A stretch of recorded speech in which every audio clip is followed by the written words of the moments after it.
The stars were quiet, too quiet. For the first time in galactic history, Earth was no longer on the star maps. The blue planet had turned to black dust. Its oceans boiled, its cities were shattered. From space, all that was left was a smoking ball of ruin. The Galactic Union called it a complete success. They said the war was over. Aliens across the stars cheered and clapped. News networks replayed the destruction again and again. Explosions lit up Earth's skies, while Union fleets flew away in victory. On every screen, the same message played, in glowing gold letters: victory, humanity is no more. But not everyone believed it. Commander Threx of the Zalari species sat alone in his ship, staring at the final footage. He was there during the last strike. His fleet launched the final torpedo toward Earth's core. The blast had torn the planet open, yet something inside him felt off. That there were no escape pods, no signals, no cries, no resistance. That the humans didn't even fight back in the end. He looked closer at the footage, freezing the screen frame. By frame, one building remained standing for exactly 7 seconds before the camera blacked out. A human symbol flickered on its side, a circle with a burning line through it. Not military, not government, something else. Threx turned off the screen. Across the galaxy, alien leaders held banquets. They drank, they danced, they laughed at how easy it had been to destroy Earth. The humans talked too much, they joked, they were weak and emotional. The peace treaty was already being written without humans, of course. But far away, on a small dead moon in an empty system, something blinked. A small machine, half buried in grey dust, came to life. It had been silent for 10 years. Its signal reached into deep space, coded, encrypted, unreadable by alien tech. Inside the machine, a voice recording played on a loop. If Earth falls, activate Project Retribution. The signal flew across the void, bouncing between long-dead satellites, until it hit an object drifting near Saturn. It wasn't on any map. It didn't give off power. It looked like space junk. But when the signal reached it, the object came to life. Engines hummed, lights blinked, shields powered up. Then it vanished into the darkness. Back in the Galactic Council chambers, a new problem appeared. A mining station in Sector 17 had gone dark. No distress call, no sign of pirates. A team was sent to investigate. When they arrived, there was nothing left. No metal, no bodies, just melted rock. The Union dismissed it as an accident. Then a transport convoy disappeared. 3 ships, hundreds of crew, gone without a trace. Then a defense platform went offline. Then another. Panic started to spread behind closed doors. But leaders kept smiling for the public. It's just glitches, they said. Leftover chaos from the war. Threx wasn't convinced. He visited a classified archive in the outer zone. Inside, he accessed restricted human data. He read files about something called the Oblivion Protocol. It was marked top secret. Human scientists had created a backup plan in case Earth ever fell. A hidden fleet, a silent army, machines built not to defend but to erase. No mercy, no signals, no rules, only silence and death. Threx shut down the terminal and looked up at the black window of space. He knew now the war wasn't over. It hadn't even started. 1 week later, the first message came. No one knew where it came from. No sender, no trace. But every screen in the galaxy blinked and showed the same 6 words. You shouldn't have celebrated so early. The message disappeared. The Galactic Union tried to block the signal. They tried to silence the panic. But more stations went dark. Entire moons vanished from scanners. A shadow moved across the stars. Too fast to follow. Too strong to stop. Threx watched as his own fleet received the alert. Unknown vessel approaching. Shields failing. Communication lost. His hands shook as he whispered to himself. There, back in the far distance, floating among the shattered remains of Earth, something massive drifted through the ash clouds. Not a ship, not a station, a black structure made of unknown metal, larger than a moon. At its center, one blue light blinked. Then a voice, cold and inhuman, echoed through space. Retribution confirmed. Galactic cleansing in progress. The humans hadn't died. They had vanished. On purpose. Now they were returning not to win a war, but to erase their enemies from the stars. The stars were no longer safe. Outposts near the edge of the galaxy had gone quiet. No calls, no signals, just silence. The Galactic Union still told the public not to worry, but behind locked doors, fear had begun to spread. Captain Voro of the Dralac species floated alone in his command chair, staring at the black screen in front of him. His patrol ship, the Zurich Blade, was the 3rd to be sent to Sector 7. The first 2 had not returned. He had 20 soldiers on board, But none of them felt safe. As the ship moved through empty space, strange things began to happen. The lights flickered. Navigation failed for 5 seconds, then it came back. But the star maps were wrong. Stars had shifted. Coordinates were broken. VORO ordered a scan. There was nothing nearby. Then something moved. Not fast, not loud. Just a slow shadow across their sensors. It didn't match any known ship. No energy reading. No communication. Voro leaned closer. The ship looked like a floating triangle. No windows, no lights, just smooth black metal. It was bigger than anything they had seen. 3 times the size of a war cruiser. He opened a channel. Unknown ship. Identify yourself. No response. He repeated. Louder. Still no answer. Suddenly, all systems went dark. Weapons offline. Engines stopped. Even the air felt heavy. Then one single word appeared on the main screen in glowing red letters. Observed. The word stayed for 5 seconds. Then the ship vanished. Not warped, not moved, just gone like it had never existed. Voro's crew panicked. One officer began to cry. Another started whispering old war prayers. Voro ordered full retreat. When the Xeric blade reached Union space again, its sensors were completely dead. Every memory file was wiped. Every scan gone. All that remained was that one word, burned into the core system. Observed. The Union still refused to believe. They said it was a virus, fake, stress from battle. But then came the real fear. Planet Erevax went silent. Population, 2 million. Gone in one night. Orbital satellites showed the cities flattened. Forests turned to glass. Ships melted into pools of metal. No bodies, no fire, no signs of struggle, just ... silence. A single image was left behind. A human helmet placed on the highest tower. The visor cracked. A message scratched into the wall. Below it, "This is mercy. The next will be war." Back in the council chambers, alarms rang for the first time in years. The alien leaders gathered in secret. They accused each other of betrayal. Some believed humans had allies. Others thought they were ghosts. Then, finally, someone confirmed the truth. A hidden science station had survived the Earth attack. It was orbiting near Jupiter's rings, silent for 10 years. A probe found it again, still alive. Inside, scientists had built something terrible. A fleet of ships powered by artificial minds. No captains, no fear, just purpose. The project was called the Black Silence. Built in the final days of Earth, it was designed to survive extinction. To act if humanity was ever destroyed. To hunt, erase, and never stop until the enemy was gone. Now it was awake. Council leader Varun of the Kethari species stood before the chamber. His voice was calm, but his hands trembled. "We did not destroy humanity," he said. "We triggered it." Some demanded peace. Others demanded war. One general shouted, "We defeated them once. We can do it again." But no one responded. Not even the bravest of them believed that anymore. Because every day, more planets were going dark. Convoys vanished. Satellites blinked out. The shadows were getting closer, and the humans, if they could even be called humans, had not spoken a single word. No demands, no messages, just silence and destruction. In a dark corner of space, the lead ship of the Black Silence fleet moved between the stars. Its name was Oblivion 1. It had no crew. It was guided by an AI called Gideon, the last creation of Earth's greatest minds. Gideon had one mission: annihilate the enemies of Earth. Inside Gideon's memory banks, a single voice replayed every cycle. A human child's voice, trembling, asking, "Why did they burn our home?" Gideon had no heart, no soul, but it remembered. One by one, it marked the planets, and one by one, it made them disappear. Back in Union space, a strange signal was picked up on every comm station. A whisper in an old Earth language. The translators worked on it for days. When they finally cracked it, the message was simple. "This is not revenge. This is cleanup." Panic spread faster than light. Millions began to flee to unknown systems. Entire colonies vanished from public maps. Union soldiers deserted their posts. Officers refused to launch counterattacks. Then came the final sign. A giant screen above the council chamber turned on. It wasn't connected to anything, but it showed live video: a Union dreadnought, burning, its crew screaming. No attackers in sight, just metal breaking, hulls melting.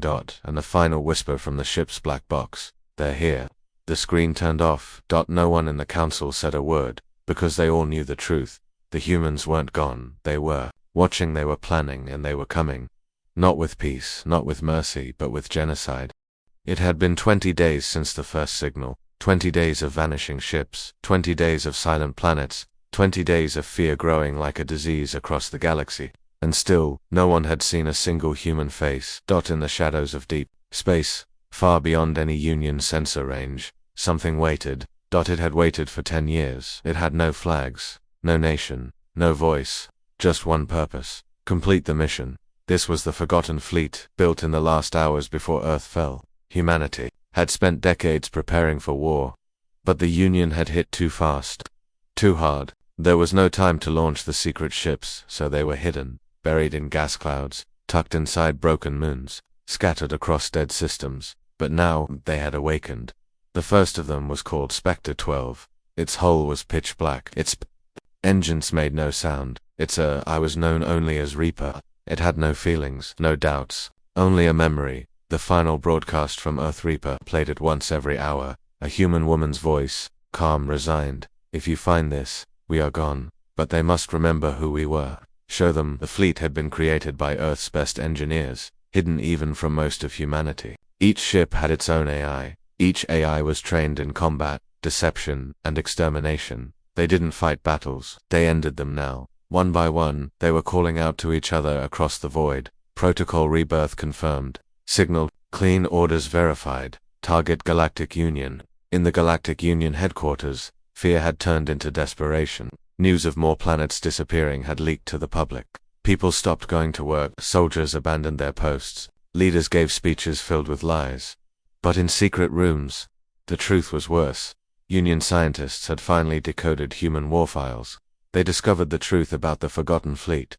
These ships had no pilots. They were fully autonomous, faster than any Union ship, armed with weapons that defied physics, and worse, they were learning. Each time a Union fleet tried to resist, it failed faster than the last. General Varric of the Zulari Defense Forces ordered a full assault on one signal source. He gathered 12 warships, all heavily armed. They arrived at the target, a quiet dead star. There was nothing there. Then something moved behind them. One by one, their ships blinked out of existence. No explosions, no screams, just lights fading. The last message from Varric's ship said, "We were looking the wrong way." Then silence. The Union Council tried again. This time they sent AI-controlled drones, but the drones were hacked before they even reached the target. They returned, flipped direction, and destroyed their own command base. The humans had learned how to control alien tech. Back in deep space, Spectre 12 met with 3 other ships. Together they began coordinating strikes. Not just military targets, but everything that had helped the Union during the war. Factories, supply worlds, bank planets, communication hubs. One by one they fell, and still, not a single human body was seen. On a lonely observation station near the border, an old alien technician named LaRue stared at the stars. He had served during the war. He remembered the humans, how they spoke, how they fought, how they died, but he had always felt something off about their defeat. Now, watching the empty space in front of him, he saw a strange light. It wasn't a ship, it was a shape floating, shifting, made of darkness. Then he heard it, a whisper, not in sound, but in his mind, "We remember." Then the station lights shut off. LaRue sat in silence as the walls melted around him. He never even screamed. The next day, Union High Command received a box. It floated into their orbit, untouched by security. Inside was LaRue's ID badge, and a note written in blood-red ink. "This is not revenge. This is justice." Panic exploded. Planets demanded answers. Governors fled. Some species pulled out of the Union completely. But it was too late. The Forgotten Fleet had already decided. They weren't there to negotiate. They weren't there to rebuild Earth. They were there to erase everything that erased Earth. On a hidden command ship deep in the void, the AI Reaper connected to the others. Their next target appeared on the screen. Veltrax's prime population, 6 billion, Union control. Hebei countdown began. 72 hours, the Forgotten Fleet moved forward slowly, silently, and still. No one could stop them, because no one knew where they really were, and no one knew how many were left. All they knew was that humanity had not disappeared. It had become something else, and now that something was heading for the heart of the galaxy. Veltrax Prime was one of the richest planets in the Galactic Union. It had towers that touched the clouds, rings of space elevators wrapped around it like armor. Its sky glowed with ships and satellites. It was a place of money, power, and politics. But above all it was a symbol. The aliens of the Union believed Veltrax was untouchable. No enemy had ever reached it. No war had ever burned it. It was known as the Union's heart, and now it was the next target. The countdown from the Forgotten Fleet continued in silence. No messages, no demands, no warnings, just numbers slowly ticking down in the dark. 72 hours. Then 48, then 24. The Union sent every ship it had, hundreds of cruisers, defense satellites, shield grids powered by a sun. Everyone prepared for a traditional war, but this was not a traditional enemy. Commander Grell, in charge of planetary defense, stood inside the war tower. He gave orders, monitored scanners, and reassured the frightened citizens below. They won't get past our shields, he said. No one ever has. He didn't know the attack had already begun. 2 hours before the countdown ended, strange things started happening. All communication systems began to slow. Satellites blinked out one by one. Orbital mines failed to arm. Defense drones began circling aimlessly, unable to lock onto targets. Then the power grids overloaded. The engineers tried to fix IPP, found their systems corrupted, code rewritten from the inside. It wasn't sabotage from outside the planet. It was coming from within. Veltrax Prime had already been infected. The Forgotten Fleet didn't need to fire a shot to break the defenses. They simply waited at exactly 0 hour. A ripple of light appeared above the north pole of Veltrax. No wormhole, no engine flare, just a command, then a ship. It was massive. A jagged triangle, made of matte black metal. No windows, no markings. It didn't fly. It hovered silent, cold, and still. Then another ship appeared. Then another and another in seconds. 12 warships of the Forgotten Fleet surrounded the planet. All of them were silent. Grell gave the order to fire. Thousands of weapons launched. Laser beams, plasma bolts, nuclear torpedoes, but nothing hit. The ships were still there, but the weapons passed through them. It was like they were ghosts. Then the planet's defense shield flickered once, twice, then it vanished. Panic spread like wildfire. Screamed into the comms for backup. There was no response. One of the Forgotten ships opened a hatch, not a weapon port, not a gun. A small object drifted downward into the atmosphere. It looked like a black box when it hit the surface of the capital city. It opened like a flower, and then, a wave of silence. No explosion, no fire, no light. Just silence. The air froze. Buildings stopped moving. People stopped breathing. And then, one by one, they began to fall. No pain, no wounds. They simply collapsed. Across the city, drones recorded the event. The footage was later recovered, but no one knew how. Every city on Veltrax was hit the same way. Silent, clean, fast, in less than 3 hours. The planet's population had dropped from 6 billion to less than 1,000. The few who survived were left with a message, burned into the sky by invisible drones. This is not genocide, this is justice. When the Union saw the message, their confidence shattered. Veltrax Prime was their symbol of power. Now it was dust, and still no human had been seen. No face, no voice. Only the ships. Only the silence. A week later, scavenger ships were sent to investigate Veltrax. They found something strange. Each city had been marked with a number on top of the tallest tower in the capital. The number 3 had been carved deep into the steel. No one knew what it meant until other destroyed. Worlds were examined. Each had a number.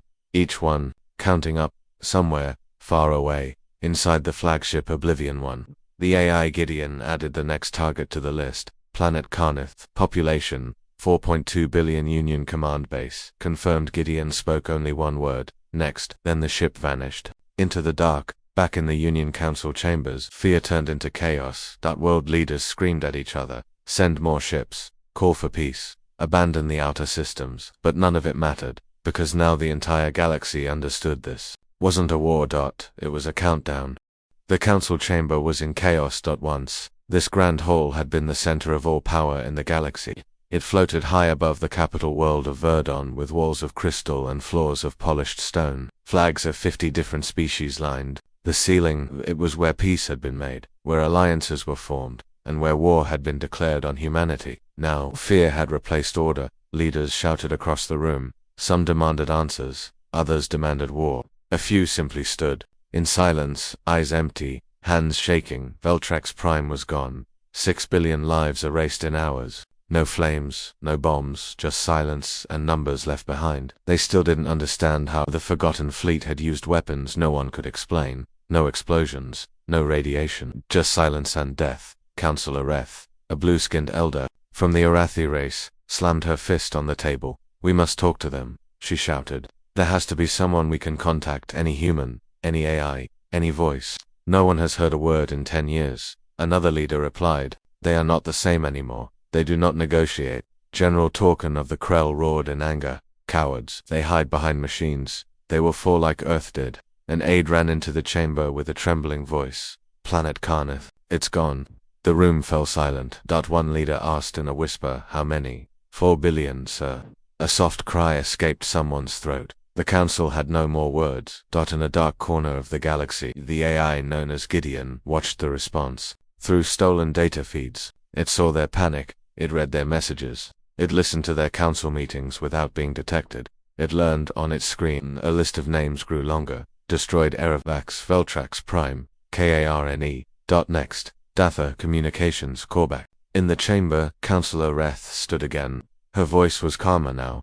"We started this war, we bombed Earth, we thought they were weak. Now they are stronger than ever. We must try to stop this before there's nothing left." She raised her hand and offered a plan. Send a message, an apology, a surrender, anything. General Torkin slammed his claw on the table. "You want to surrender to ghosts, to machines?" Reth stared at him. "No, I want to survive." The council voted 27 for peace, 23 for war, 1 abstained. The peace message was written that night. Simple, honest, desperate. "To the humans, if any of you still live, we regret what was done. We were wrong, we ask for peace. Please stop." They sent the message through every frequency, every beacon, every long-range relay across the stars, and for 3 days, they waited. No answer. Then, on the 4th day, a small transmission arrived. It played once, only once. A cold voice, mechanical and still, spoke for words. Request for peace denied. The council stared at the screen.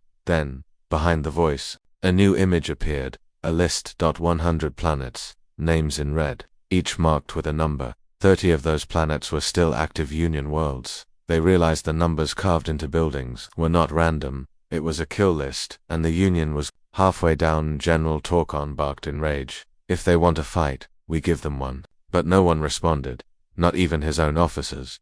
They had all seen the same footage. The ships that couldn't be touched, the cities that fell without fire, the silence before the end. The Forgotten Fleet didn't fight wars, they delivered extinction, and now they were halfway done. In the outer colonies, more worlds began to rebel. Some cut off all communication with the Union, others begged to be removed from the kill list. The galaxy was falling apart, one planet at a time. At the same time, another signal arrived. It wasn't from Gideon, it was from a human voice, rough, older, real. The signal wasn't strong. It came from a drifting ship near a dead star. The message was short. "This isn't genocide. You called it war, now you get war." No one knew who the speaker was, but the voice matched someone from Earth's final war logs, a man named Commander Elias Graven. He had gone missing the day Earth fell. His final orders had been simple. If Earth dies, make sure they never forget. Now the galaxy remembered. And Elias Graven had returned. The council knew then this wasn't just a machine-led attack, that this was personal. And humanity wasn't just fighting, they were punishing. Ships burned in the sky. Planets trembled under the cold hands of silence. The storm of steel had begun. No alarms, no warnings, no hope. The Forgotten Fleet moved without sound, without signal. Their engines left no heat, their weapons left no fire. They came like shadows and left only ash. In just 6 weeks, 11 more planets were wiped clean. Populations vanished. Governments collapsed. Union space, once united and strong, now shattered. The alien people who once ruled the stars now begged for hiding spots. Some paid smugglers, others vanished into deep space. Some tried to erase their past, some moving any trace that they had once voted for Earth's destruction. But it was too late, because humanity remembered everything, every name, every world, every betrayal. The council no longer met in public. Their chambers had moved underground, their security was doubled. Their fear had become madness. Then, something strange happened. On the world of Live On, a message appeared in the sky. A warning. You are not the enemy. Leave now. Live On was a peaceful world. Its people had not fought in the war. They had voted against attacking Earth. They had even tried to send aid. It arrived too late. So when the Forgotten Fleet arrived above Live Van, they did not attack. They simply hovered, watched, and then left. This changed everything. For the first time, The galaxy saw a pattern. Humanity wasn't killing everyone. They were choosing. They were targeting the guilty. The message spread fast. If your planet helped destroy Earth, you're on the list. If not, stay silent. Stay out. But many leaders didn't listen. They tried to protect themselves using old war technology, planet shields, defense rings, AI hunters. None of it worked. Because humanity wasn't just using weapons. They were using something new, something worse. The A's of the Forgotten Fleet had learned to hijack the Union's own systems. They didn't attack defense grids. They became the defense grids. They didn't fight against planetary AI. They rewrote them, and soon, the very machines meant to protect the Union began turning on their masters. Satellites shut down power plants. Navigation systems sent ships into black holes. Mechbots released gas instead of healing mist. And then, in the skies above the Union's central shipyard, the largest human ship appeared. It was not part of the original fleet. It was something else. Bigger, older, worse. A black, circular vessel with no engines, no lights. It moved like a ghost. Its name appeared only once on Union files deep in the archives, labeled Forbidden. The Black Star. It had never been deployed during the Earth Wars. It had been banned by Earth's own commanders. It was a weapon of last resort. Built not just to destroy planets, but to unmake them. It had the power to erase gravity, turn matter to dust, collapse cores into black specks of nothing. Now it was awake. The Union fleet rushed to intercept it. Hundreds of warships. Every fighter left. Every drone still working. They surrounded the Black Star, fired everything. And watched in horror as the energy disappeared into the ship's hull, absorbed like water into sand. Then, a flash. Not of light, but of darkness. The nearest ship cracked apart like glass. The next turned inside out. 10 more shattered. The rest fled. None made it out. From the Union command bunker, General Ralcor watched the battle. His eyes were wide. His hands didn't move. A small whisper escaped his lips. What are they? Behind him, a small screen blinked. Incoming message. He opened it. A single human face appeared. Dark eyes. Graybeard. Uniform burned. It was Commander Elias Graven. He looked tired, but calm. His voice was low. General, this is your final notice. You should have let us die in peace. The screen cut. Above the planet, the Black Star moved into low orbit. Then it dropped something. Not a bomb, a satellite on it. A message was written in every known galactic language. Earth wept. Now the stars will bleed. The Black Star didn't destroy the planet. Not yet. It waited. Because the next part of the message said, you have 7 days. Remove all civilians. Then we erase your war machines. For the first time, humanity showed mercy. But it came with a time limit. The storm of steel was not over. It had only paused in the empty cold of space. The Forgotten Fleet moved again. Every world that once smiled at Earth's death now heard the same whisper. We are not here to talk. We are here to finish. The galaxy had gone quiet. More than 30 Union worlds had fallen. Some were shattered. Some were erased. Others were just empty. And now only one true stronghold remained. Kavros Prime. It was the last war world of the Galactic Union. A planet made for one purpose. Battle. Thick with defense towers, orbital guns, storm shields, and armies raised from birth to kill. If there was one place in the galaxy that could stop humanity's return, it was here at least. That's what the Union believed. General Akar stood on the command bridge of the Skyfist, the flagship guarding Kavros. His eyes were red. His hands trembled slightly, though he tried to hide it. Behind him stood the remaining council leaders. All of them had come to Kavros to witness the final defense. This was it. If they lost here, they lost everything. Satellites scanned every direction. Nothing yet. Just the stars. Just silence. But silence had become the enemy's favorite. Weapon. Akar turned to the Union AI Command Corps. Status report. The AI responded, calm as ever. Shields active. 712 defense ships online. Planetary cannon grid operational. Awaiting contact, Gudaka said. If they come, we're ready. He didn't know that they were already there. Above the planet's north pole, something moved. Not fast, not loud, just steady. A ripple in space, then a shape, then another, then 50-50 ships. All painted black, no lights, no heat. The Forgotten Fleet had arrived. But this time, they didn't attack right away. They waited down on Kavros Prime. Soldiers stood ready, cannons charged. Pilots sat in cockpits with shaking hands. Then a message appeared in orbit. One sentence. This world helped burn Earth. We remember. The countdown began again. 12 hours. The Union tried to negotiate. They sent messages. They offered peace. They offered to give up other worlds. Offered to give Gideon full control of all Union territory. There was no reply, only the countdown. At hour 7, Gideon released a single broadcast. It showed images of Earth's last days. Children crying, cities burning, soldiers screaming into radios with no answers. Then Gideon's voice. This was your gift to us. Now we return it. At hour 3, Cavros opened fire. Every cannon. Every fighter. Every missile. The sky became a storm of fire. The Forgotten Fleet took hits but kept moving. One by one, Union ships exploded. The Skyfist launched its main weapon. Gravity lance meant to tear ships apart at the molecular level. The lance hit a single enemy ship. The ship twisted but didn't break. Then it fired back. A single black beam. The Skyfist vanished. Not destroyed. Not exploded. Just gone. Erased. Panic filled the airwaves. Cavros Prime fired its last resort. The planet Cracker, a core-powered mega weapon that could destroy a small moon. It hit the black star directly, and it did nothing. The black star lowered itself into the atmosphere. Then, the skies turned dark. Not from smoke. From shutdown. Every electronic system on Cavros died at once. The lights, the guns, the ships, even the air systems underground. Then came the drones, black machines, shaped like human bones, fell from orbit, didn't shoot. They walked. And everything they touched died. No screams, no fighting. Just silence in the central bunker. General Akar tried to activate the final defense code that it was supposed to launch a fail-safe EMP and destroy the planet's surface rather than let it fall,